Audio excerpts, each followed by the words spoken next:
Kelly here, and today I want to share with you my most recent reads. And if you watched my June TBR, you will have heard me say that June is probably going to be the month of audiobooks for me.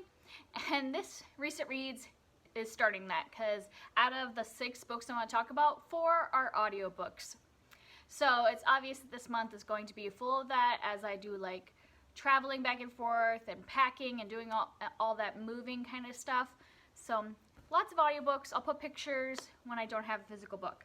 Normally when I do my recent reads, I start with my least favorite, go to my favorite, and today I'm going to switch that and I'm going to start with my favorite and go down, because the ones that are like my 2 least favorite, I have much more ambiguous thoughts about them, so I might end up babbling. So I wanted to be more concise at the beginning and kind of move on to my babbling. So actually, my top 4 favorite books of this recent reads are all audiobooks. So that's what we're going to start with. So first I have Our Dark Duet by Victoria Schwab. And I gave this 5 stars. So this is the sequel in the duology that's, I think it's called The Monsters of Verity is the name of the series. And so I read This Savage Song last month, and this month did the sequel. And I was a little nervous because last time I read a duology by Victoria Schwab, which was the, what is that, the Vicious and Vengeful. I really loved Vicious and didn't like Vengeful.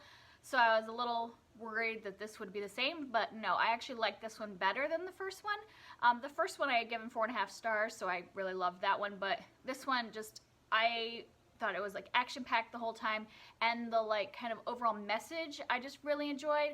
I just liked everything about this. Also the narrator for this is really good. Her name is Therese Plummer, so I would recommend the audiobook. She does an amazing job, especially when she's doing like the evil parts, like she, you know, because there's monsters, and when she's narrating from the monsters dialogue, I just really enjoy the way she makes her voice, and she really gets into the action scenes where you feel like the emotion and like the urgency of the situation. So I would recommend these on audiobook. I actually listened to both on audiobook, even though I had the physical book for the first one. And I had buddy read this with a friend of mine, Kristi from Turning the Page. I'll link her down below. And we both have been just really enjoying reading these together. And like, what I love, I'm not going to go into details obviously because it's the second book, but what I love about these books is that like this whole message of, you know, these monsters are created by our human violent acts, and in this one we move even farther into that kind of metaphor, into like what makes a person good or bad. Is it that black and white? Is somebody a bad person and deserving of death just because they've killed somebody? Because there are so many situations, like it kind of goes into the point of like, can somebody be reformed? Can somebody be forgiven for the things they have done in their past? And I really just enjoyed the way this metaphor has developed over the 2 books. I also like how this series really feels like there's stakes involved. Like the whole time I never like thought that everybody would be safe in the end. Like I thought there's got to be, you know, some consequences in this world of monsters. So I just really enjoyed that these books didn't feel safe. So yeah, I like the series, and I would highly recommend them. And I think that I have now moved, if you've seen my channel over the last year, you know that my relationship with Victoria Schwab books has been rocky. And I used to view her as somebody that I didn't enjoy as a writer, but that I liked a book of hers. But now that I have rated 3 of her books 5 stars, I have now swung to the other side that she is an author I enjoy who occasionally writes books that I don't like. So I think that's great that I have like switched my opinion on her. Next I want to talk about Crooked House by Agatha Christie. The narrator I listen to is Hugh Fraser. He narrates a ton of them, but since they're classics, obviously there's several narrators, but I would highly recommend Hugh Fraser. I love the way he narrates. And it's been a while. I think it's been almost a year since I have listened to one of these, so I was like, oh, I think it's about time to listen to a fun Agatha Christie novel. The great thing about these is that the audiobooks are generally only like 6 hours, so you can get through them really quickly, and they're always fun. Even the ones that I didn't like as much, I've always enjoyed listening to the audiobook. And this one I think has become my favorite Agatha Christie novel. So I gave it 5 stars.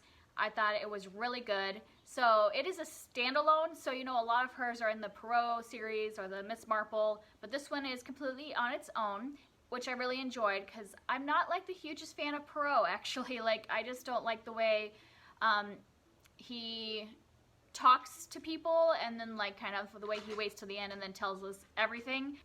This is a kind of family drama. It's narrated by a gentleman named Charles who wants to marry this woman Sophia that he meets in their work like through the war, and he proposes to her, but she says that she can't accept his proposal until they find out who killed her grandfather, which just happened, because she feels like somebody in the family has done it, and that there would be scandal if she married him while we don't know who is the murderer. So he agrees to help solve the murder because his father is the like police chief. I don't know how you say that in like British terms. I don't remember what they're called, but so he's the head of the police force. And so Charles goes with Sophia home and kind of is trying to like infiltrate the family and not be like a police presence, but somebody that the family can trust and talk to and try to find out who killed the grandfather. And what I loved about this book is that like anybody could have been the killer, and I really enjoy stories like that, like that it just seemed like each person had a possible motive or had like a quirk in their personality that made it seem like, oh, that person could be a killer. And I just really enjoyed that the whole time I was like, I have no idea who the killer is. It could be any of these people. And that was really exciting. And I thought the ending was satisfying. I feel like a lot of her books involve a big, huge info dump at the end, you know, and that's like the Poirot way of doing things. But this one, I didn't feel like it did that. I felt like once we got the solution, it really felt part of the narrative and not like an epilogue where he's just spouting off what the answer is. I did feel like it just felt a flow in the story, and I loved it. I would highly recommend this audiobook. The next one is With the Fire on High by Elizabeth Acevedo, and this is also narrated by the author. I thought she was an amazing narrator, and the book was great. I gave it 4 stars. I didn't think it quite reached the 5-star status, and I'll explain that later, but I thought it was a really great story and amazing to listen to because the way she does the dialogue and everything, it just felt like we were really in with these characters. And I guess because she is the author and she can like get into their heads a little more, it was great. And this is a story about a girl named Imani who, I believe she was 16 or 17 in the book, and she is a teen mom. So she had a child when she was 14, and she still is continuing to go to school and work, and her grandmother helps out with her daughter, and then her daughter's in daycare and all that. But there's a lot of stress going on because she is a teen mom, and she's trying to finish school. She's trying to decide at this point what she's going to do after this. Is she going to try to go to college and work and still be a mom? And she really wants to be a cook, and so she would love to do like culinary classes or work at a restaurant. So there's a lot of this like her figuring out what she's going to do next in her life because she has so much responsibilities at home, and her grandmother can't really make a living, so she needs to like help support the family at the same time as like try to follow her dreams. And I just thought this was like an amazing book, and like it had great family dynamics, like her and her grandmother, everything. I liked that the romance was very tiny part of the book and didn't feel like it took over the story. It just kind of fit in with something else that was happening in her life. I really loved how she talked about cooking and explained like her love for it, and the whole time I just wanted to eat her food. So everything was going towards a 5-star. The only reason I didn't give it 5 stars is that I thought that like Elizabeth Acevedo seemed like she was going towards maybe like adding a little magic in, like almost being magical realism, because there were times when Imani would be cooking and she would be like infusing her feelings in the food, and then people would have feelings eating it. So I thought it was kind of go a little magical, but then it never really went past this very surface level. So I kind of felt like I either wanted no magic or more magic in the story, because it just felt weird that it was like seemed like we might have had a little magical element, but then it was dropped. And then I also felt like there were some major conflicts in the book that got solved very easily, and you know, I just wanted a little more depth to those conflicts. But other than that, like the characters were amazing, and I would highly recommend this book, especially the audiobook. And then my last audiobook is In Defense of Food, An Eater's Manifesto by Michael Pollan. You know, I've heard of Michael Pollan for years since he wrote Omnivore's Dilemma, but I actually never read anything by him. And my husband had just recently read another one of his books, or listened to it, and said he was really great writer and like his ideas were really good. So I was like, okay, why don't we listen to one while we are driving, because we were out of town this last weekend going to a graduation party. So I was like, let's listen to it in the car. It's something the kids won't affect the kids. It's not like bad language or anything like that. So we listened to this, and I really enjoyed this audiobook. The funny thing is that it's narrated by Scott Brick, who I love as an audio narrator, but the problem is that I had just listened to him narrate Jurassic Park like a month or two ago, and so the whole time I'm listening to this like nonfiction about food, I kept like expecting dinosaurs to appear, which I know sounds really weird, but like his voice is so distinct. That was what I was picturing in my head, was Jurassic Park the whole time that I'm listening to this book. But he is a great narrator, and I really enjoyed this book. There's parts, I didn't give it 5 stars because there are parts that like I thought dragged on a lot, and he was very repetitive in the first half of the book.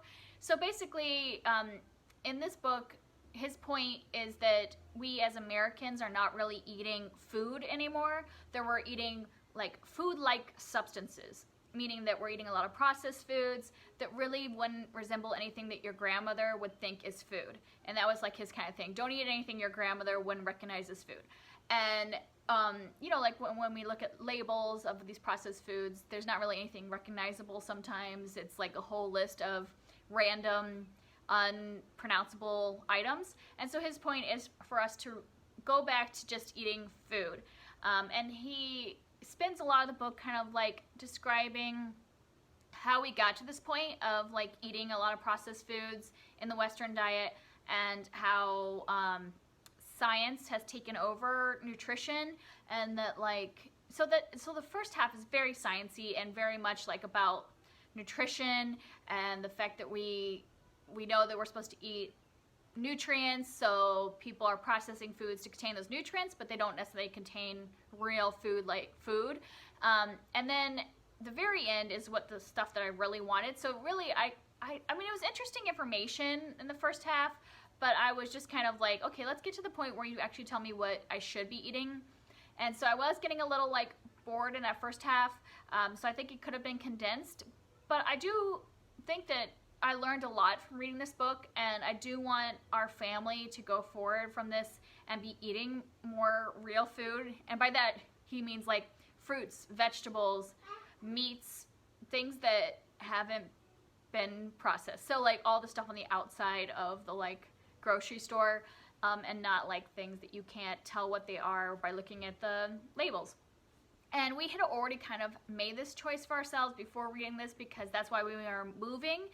For those of you that don't know, that we are moving to a new house because we wanted to have some land so that we can have a huge garden, and that during the summer at least we can basically be growing our own fruits and vegetables. Like we want to put up fruit trees and brambles and stuff like that, and like really have a lot of our own produce so that we can have things that we know don't have bad chemicals on them, and that we know like how they're raised and things like that. We also probably will raise our own chickens, both for eggs and for meat. So we were kind of heading that way to begin with, but I feel like this gave us the science behind it of why we were having this need to get back to like natural foods. So I really like this book and would recommend it.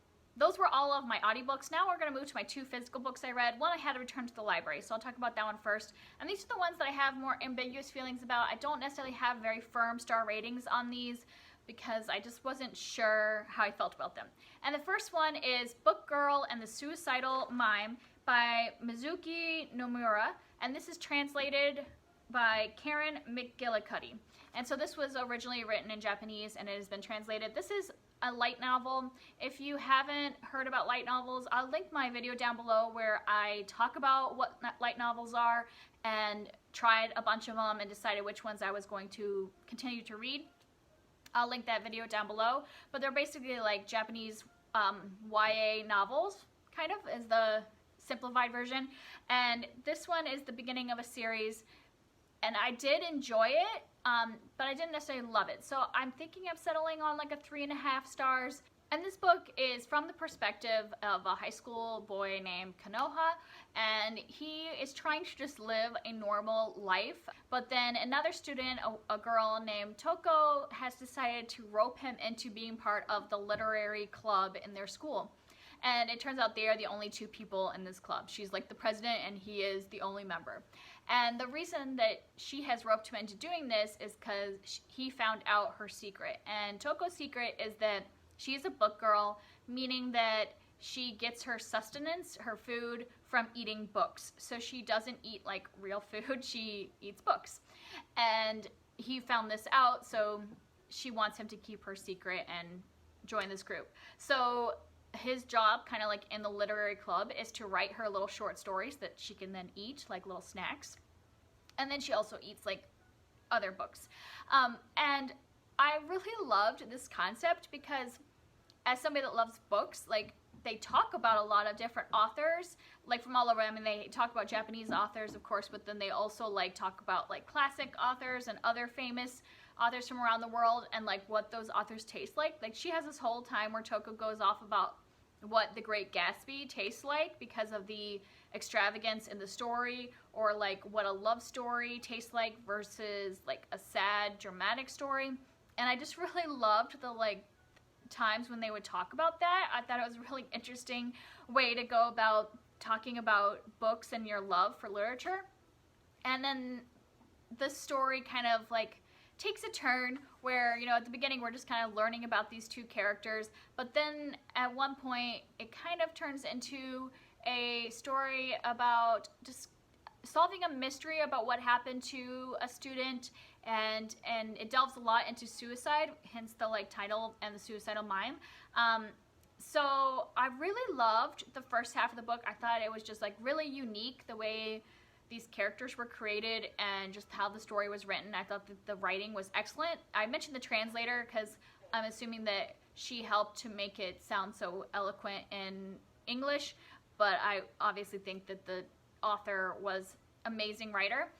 So I will continue the series because I thought that the writing was really good and the like way the story was put together was great, but I just didn't like the way it was going into the suicide realm. But I did like how, even though this is like meant for teens, it wasn't afraid to go dark. So because it was talking about suicide, it didn't stay on surface level. It really got into what it means to have suicidal thoughts and how to talk to somebody that has suicidal thoughts and interact with them. So it did go really dark in the second half, but it still stayed lighthearted at the same time.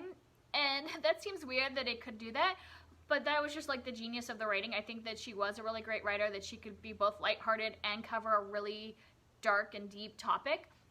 I just didn't personally actually like the trajectory it went into in this book, so I will continue the series hoping that a different topic, I will really enjoy the whole book. So I'm kind of settling at maybe a 3.5 for this one. And then the last book I read was Hope and Other Punchlines by Julie Buxbaum. And this one, I'm still like torn about how I'm going to rate this. This is why I want to talk about it last. I'm somewhere between 3 and 4 stars, so maybe I'll settle at 3.5.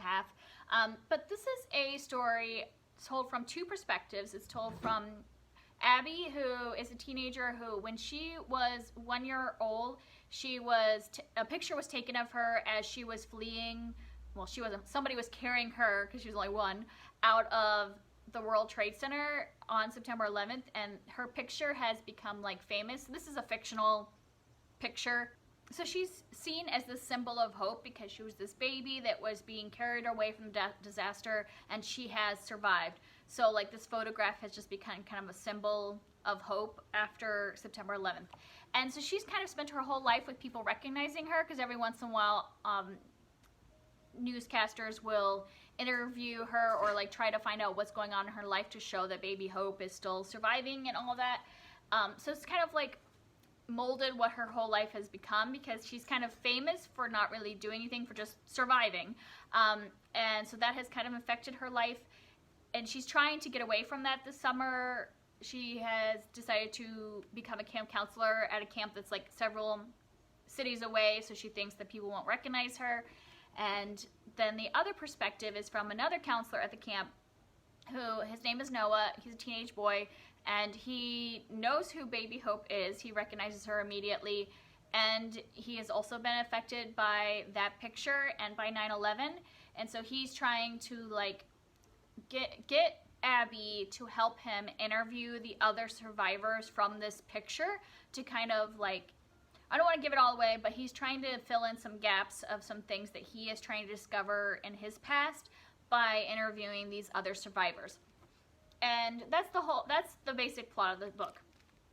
So when I was going into this, I was kind of worried because, you know, like there's not a lot of like stories that revolve around September 11th, and it is like more of a sensitive topic. So I was like, Julie Buxbaum hasn't really dealt in like really hard-hitting topics. So I was like, okay, how is this going to be when most of her other books have been more like kind of YA romance books? And I wouldn't say that she was completely successful or unsuccessful. That's why I'm saying it's in the middle. That I think the problem is that this basically is almost two stories that don't quite go together. So there is the like 9/11 story of them interviewing these survivors and kind of like solving some mysteries in both Abby and Noah's past. So that's like one storyline. And then the other storyline is them developing a friendship and then developing a romance.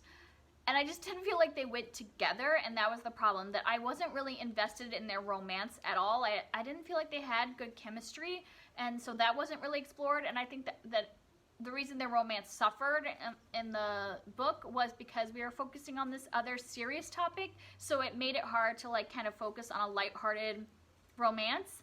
And also the other thing I didn't like about the romance was that kind of like Noah, when he's trying to start this whole like interviewing process, he pretty much blackmails Abby into helping him, and I'm like, that's not a great way to start a relationship. And that part really bothered me, the way he was basically exploiting her and her like history with this Baby Hope picture in order to get what he wanted.